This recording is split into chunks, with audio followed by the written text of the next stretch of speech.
I was a backbencher in my school and the least scorer in my college. I failed at many job interviews before I got my first job because I had a degree in computer applications and I was looking for a job in sales. And I'll be honest with you, the reason I was looking for a job in sales was not because of my passion. It was just because I was so poor in coding and I was confused what to do with my life. I'm 30 years old now. I'm an independent marketing consultant and I'm happy living a life of my dreams and I'm making decent earning. I intentionally use the word earning here because if you are a student in your early 20s, you might have developed a mindset of measuring success in terms of money and material pleasures. And it's not your fault. We are raised in a society which teaches us the same. But there are a few other important things that neither school and college nor society teaches you, but they are really important and you will definitely need to learn them if you want a happy and successful life. I'm not saying that I'm filthy rich or perfect in everything. I'm just saying that I have failed more than you might have, and so I have learned a lot of things that you are yet to. There are things I wish I knew when I was your age, when I was a student, and I would like to share those things with you. And in this video, I have also talked about how I cracked an entrance exam within just 2.5 months of preparation. So keep watching.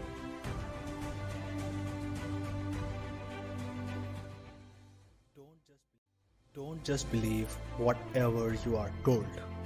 While growing up, you are told so many things that are actually not true.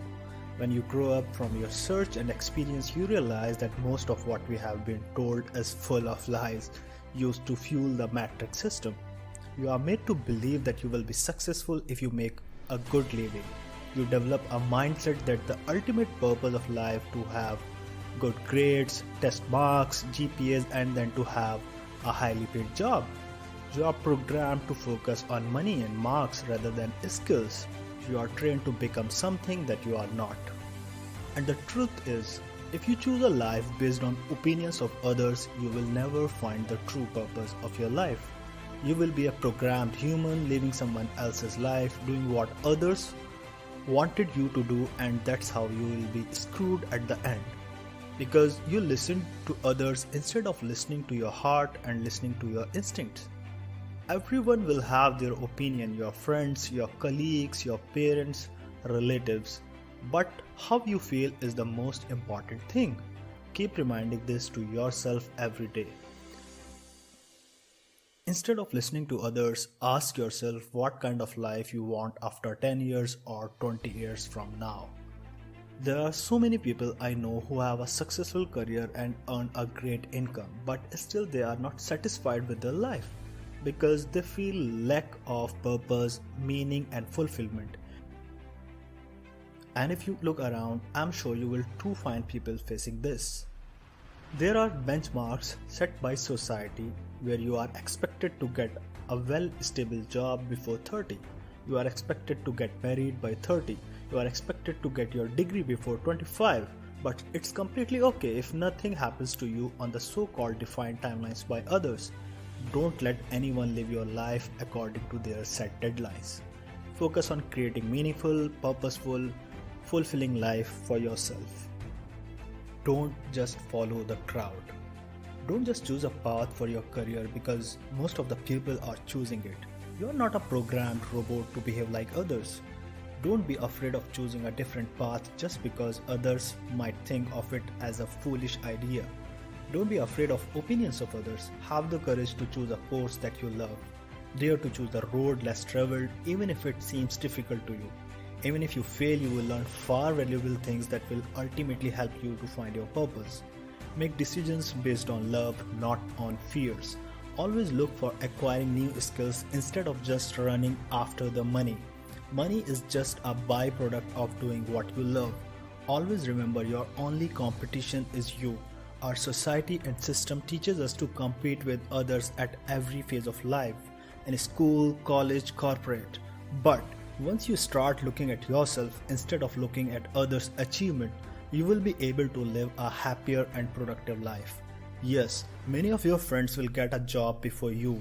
Many of them will get their first salary package which is much higher than yours, and you may feel like they are far ahead of you. But Everything happens for everyone in its set time zone. My first job in Delhi was a database entry job. It was a part-time job that I did to contribute to my expenses. I was earning only 8,000 rupees per month from that job, and I was doing this job after having masters in computer application, and it was crazy. Read about the successful leaders and entrepreneurs who found their success later in their life and they created history. Be patient, stay focused, and keep hustling. Life is not going to be easy. Prepare yourself. Once your academic life is over, you are hit with the harsh reality of life. Life is not easy and predictable. Life is going to be more complicated than you expected. You won't always have people around you who don't need a reason to love you. You will experience moments beautiful more than you can imagine, but you will also face much more serious difficulties that you had in your school or college. You will have betrayals, tragedy, negativities, fear, money problems, depression, frustration, stress, emptiness, and insecurities. You will find yourself directionless, clueless, and confused. What I have learned from my experience that you just don't need skills to earn money. You also need skills to handle other challenges of life. You will have to learn the skills to manage difficult people, relationships, your doubts, fears, and weakness. You will have to learn about people, your psychology, habits, behaviors, and relationships.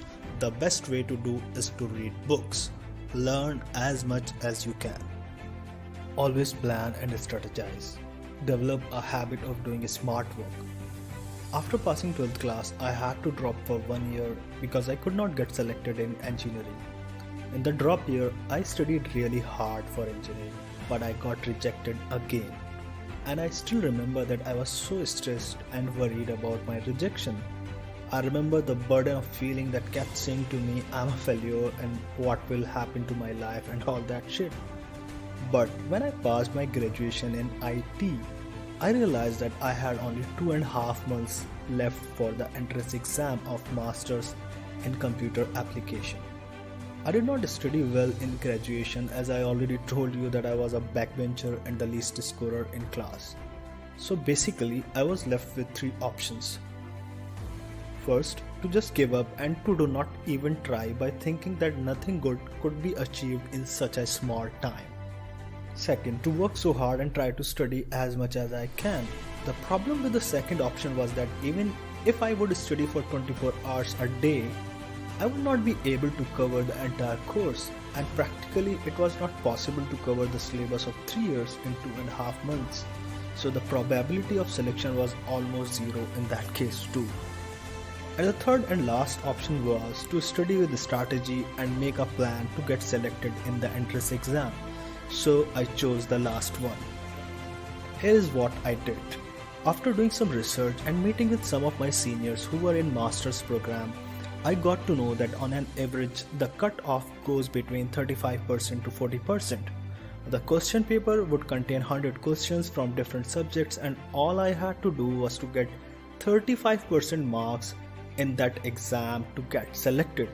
But the competition was fierce and there was negative marking as well. So I made a plan and decided that I would only study 60% of the course and I won't even touch the remaining 40%. I analyzed previous year's questions papers and did a research about the topics and questions that are usually asked, and I tried to understand the highest difficulty level of a particular topic. It helped me analyze and optimize my total time by doing a drill down analysis of the topics that I needed to study in detail and the ones I only needed to brush up. According to my plan, I only had to attempt 45% paper and I won't touch the questions in which if I had even 50% doubt. So I planned that I would only attempt the question that I was sure of the answers or would have 70% surety. The negative marking was 25%, so I knew that even one wrong answer would cost me my 0.25 achieved marks from right answers, and it was enough to take me far behind from others because there were thousands of applicants and seats were only 60. So the least number of wrong answers was the part of plan. Now the next challenge was to save my time as much as possible and learn more in less time, because I had very less time and I wanted to save my time for revision as well. So I met one of my senior and I asked him for help. So I started spending my time with him in the library. Whatever doubts I would have, I would ask him, and it would save me a lot of time, because with him I got a hang of those topics which otherwise I would have never understood by myself. And yes, I studied a lot for 2.5 months, almost 16 to 18 hours a day. And then came the day of entrance exam. I attempted only 42 questions out of 100. When I came out, many people asked me how much I did, and when I told them that I attempted only 42 questions, most of them were shocked because everyone attempted more than 60. Results came out and my 3 answers were wrong and I got selected in master's program. Not only I qualified my main university exam, but I got selected in other universities too, and I got a 95 rank in UPTU master's entrance exam. On the other hand, many brighter students of my class who were really good in studies and were far more better than me did not get selected. So I took a risk in this case, but it was a calculated risk. It was a hard work done with a lot of smart work. There was a lot of planning and strategizing along with the execution. To manage effectively, you always need a good plan and you need to focus on the right things. So before choosing a course, do a quality research. What is the worth of degree you are going to pursue? What kind of jobs will be available to you? What will be your job responsibilities?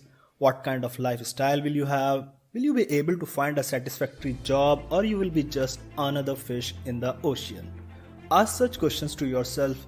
Do as much research as you can, and don't worry, if you are in the wrong boat, you can always correct it. It's okay to not to be okay.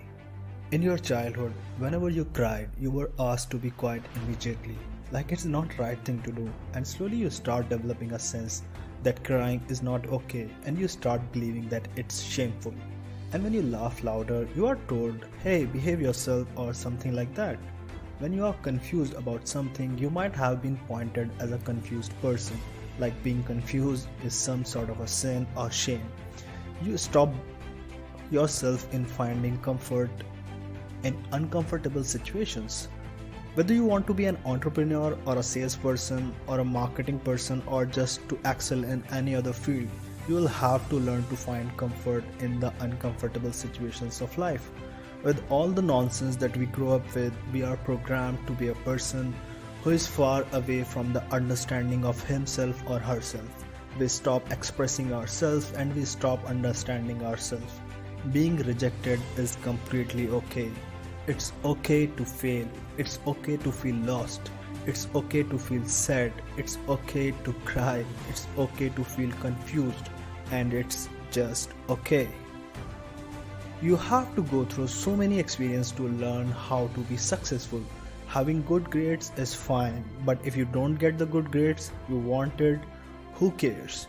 You still have time and it's not the end of the world. My advice for college students is that instead of just focusing on your academic books and your grades, look at the bigger picture of life. Participate in extracurricular activities too. Meet and listen to successful people for advice. Apply for internship programs at startups and small companies and try to learn as much as you can from them. Expand your network and develop good habits. If you are planning to go to college, don't just choose a subject because you think you are bad at others. Don't just choose a course because you have created an image in your mind for a profession and you think this course will lead you to that profession. Most of the time that image was created by listening to others and believing them, and many times this image is far different from reality. The real question isn't what you like or not, whether being a doctor looks better than being an engineer. The real question is, where do you want to be in 10 years and how can this course help you get there?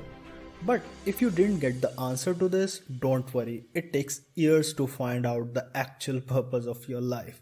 I don't mean that going to school or college is a waste of time. I'm not saying that you should not study or having good grades is of no use. I'm not saying that you should drop out of your college without any solid plan or vision. I'm just saying that school is for learning, not for knowledge. You are at school to prepare yourself for adult life, to get your basic foundation right. Your school and college is a time to discover what you want to do and to explore the possibilities. Don't just aspire to make a living. Aspire to make a difference and always be hungry to learn new things. Alright, that's it for now. If you like the video, just make sure that you give it a thumbs up and share with others. And if you haven't subscribed to my channel, please make sure that you subscribe to it. Thank you. Bye bye.